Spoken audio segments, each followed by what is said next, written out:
శ్రీ గురుభ్యో నమః. చిన్ననాటి చందమామ కథలకు స్వాగతం. ఈనాటి కథ శీర్షిక అరిసెల వాన. అనగనగా ఒక చిన్న ఊరు. ఆ ఊళ్ళో ఒక పేద మహిళ ఉండేది. ఆమెకి ఒక్క కొడుకు. కొడుకు పుట్టిన కొద్ది రోజులకే భర్త చనిపోయాడు.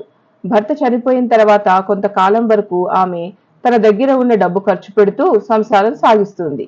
కానీ సంపాదన లేకుండా ఉన్నది తింటూ కూర్చుంటే ఎంతకాలం గడుస్తుంది?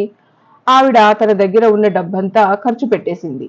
పోనీ కొడుకు ఏదైనా ఉద్యోగం చేసి సంపాదిస్తాడా అంటే ఆ ఆశ లేనేలేదు. వాడికి పొట్ట పొడిచినా అక్షరం ముక్క లేదు. కానీ ముప్పొద్దులు తిండి మాత్రం గొంతు దాకా తింటాడు. మన వాడికి ప్రపంచ జ్ఞానం కూడా శూన్యం.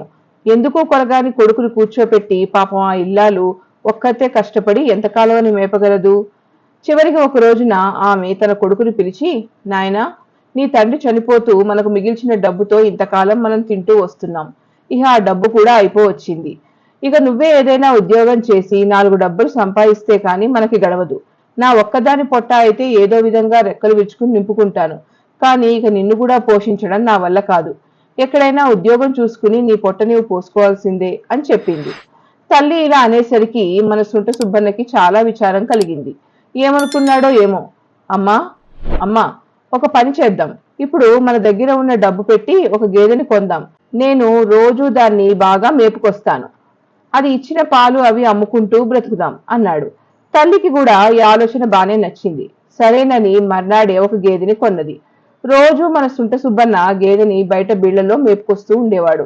పాలు పెరుగు అమ్మి వచ్చిన డబ్బుతో తల్లి సంసారం మళ్ళీ ఎలాగో నెట్టుకొస్తోంది. ఇలా కొన్ని రోజులు గడిచాయి.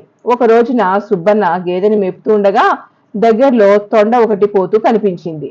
సుబ్బన్న ఆ తొండతో, తొండే శాస్త్రి, ఉద్యోగానికి పోతున్నావా అని అడిగాడు. అవునన్నట్లు తలాడించింది తొండ. నాకు కూడా ఏదైనా ఉద్యోగం చేయాలని ఉంది. నేను కూడా నీతో రానా అని అడిగాడు మన సుబ్బన్న. అలాగే అన్నట్లు తొండ తల ఆడించింది. సరేనని ముందు తొండ, దాని వెనకనే సుబ్బన్న బయలుదేరి పోతున్నారు. కొంత దూరం పోయేసరికి తొండ ఆగింది. అక్కడ ఒక చెట్టు కింద ఒక పుట్ట ఉంది. తొండ త్వరగా ఆ పుట్టలోకి పోయింది. సుబ్బన్న తొండే శాస్త్రి తిరిగి వస్తాడు కదా అని పుట్ట దగ్గర చతికిలు పడ్డాడు. గంటలు గడిచిపోతున్నాయి కానీ తొండే శాస్త్రి బయటికి తిరిగి రాలేదు. చీకటి కూడా పడుతోంది. సుబ్బన్నకి ఏం చేయాలో తోచలేదు. పుట్ట కన్నంలోకి తొంగి చూశాడు. అక్కడ ఒక రత్నాలేనా, మొహరీలేనా, కాసులేనా, ఎంతో ధనం కనిపించింది. అది చూసేసరికి సుబ్బన్నకి చాలా ఆశ్చర్యం వేసింది. తొండే శాస్త్రి మొత్తానికి అసాధ్యుడిలాగానే ఉన్నాడే. ఎంత పెద్ద ఉద్యోగం చేస్తుండకపోతే ఇంత ధనం సంపాదిస్తాడు. అతన్ని అడిగితే నాకు ఏదైనా ఉద్యోగం తప్పక ఇప్పిస్తాడు. ఇవాళకి ఇంటికి వెళ్ళి రేపు మళ్ళీ వచ్చి అడుగుతాను అనుకున్నాడు సుబ్బన్న. చీకటి పడుతుండగా గేదెను తోలుకుని ఇంటికి తిరిగి వచ్చాడు. ఇంత ఆలస్యం కావడానికి కారణం ఏమిటని తల్లి అడిగింది. జరిగిందంతా సుబ్బన్న తల్లితో చెప్పాడు. అది వినేసరికి ఆమెకి ఆ ధనం ఎలాగైనా తెచ్చుకోవాలనిపించింది. మర్నాడు తల్లి కొడుకులు ఇద్దరు తొండే శాస్త్రి పుట్ట దగ్గరకు వెళ్లారు. తల్లి కన్నంలోకి తొంగి చూసింది. ధనం రాసులు పోసి ఉంది. ఆ ధనం అంతా గబగబా చీర చెంగులో పోసుకుని కొడుకుతో సహా ఇంటికి తిరిగి వచ్చింది. తొండే శాస్త్రి ఈ సంగతి కనుక్కుంటే తనకెక్కడ ఉద్యోగం ఇప్పించకుండా పోతాడోనని సుబ్బన్నకి దిగులేసింది. ఆ ధనం మళ్ళీ తొండే శాస్త్రి పుట్టలో పెట్టేసి రమ్మని తల్లితో చెప్పాడు. కానీ తల్లి వినలేదు. సుబ్బన్న ఎంతో బ్రతిమాలాడు. కానీ తల్లి ఒప్పుకోలేదు. చివరికి నేను పోలీసులతో చెప్పి వస్తాను, నువ్వు దొంగను పట్టిస్తాను అని కూడా బెదిరించాడు. అప్పటికీ తల్లి వినలేదు. కానీ ఈ గడుగ్గాయి నిజానికి అంత పని చేస్తాడేమోనని, అలాంటిది ఏదైనా జరిగితే ఎలా తప్పించుకోవడమా అని ఆమె ఆలోచించింది. అలా ఆలోచించగా ఆమెకు ఒక చక్కటి ఆలోచన తట్టింది. ఒరేయ్ సుబ్బులు, ఇవాళ సాయంత్రం మన ఊళ్ళో అరిసెలవాన కురుస్తుందని ఊరంతా చెప్పుకుంటున్నారు. నీకు అరిసెలంటే ఎంతో ఇష్టం కదా. నిన్ను మన ఇంటి కప్పు మీదకి ఎక్కిస్తాను.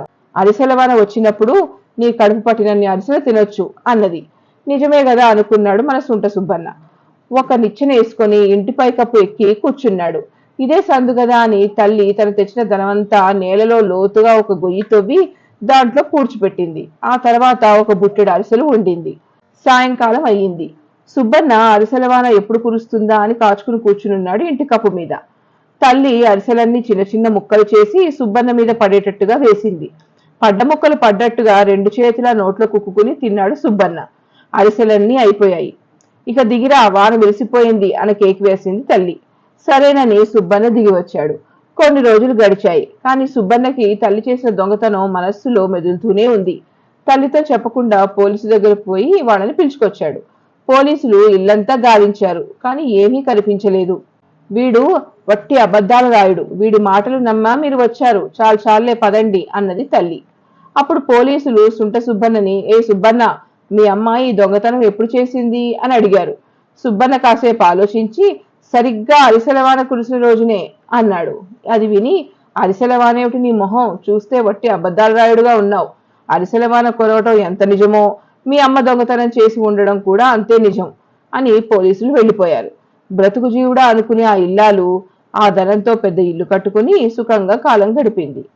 ఇంతటితో ఈ కథ కంచికి, మనం ఇంటికి.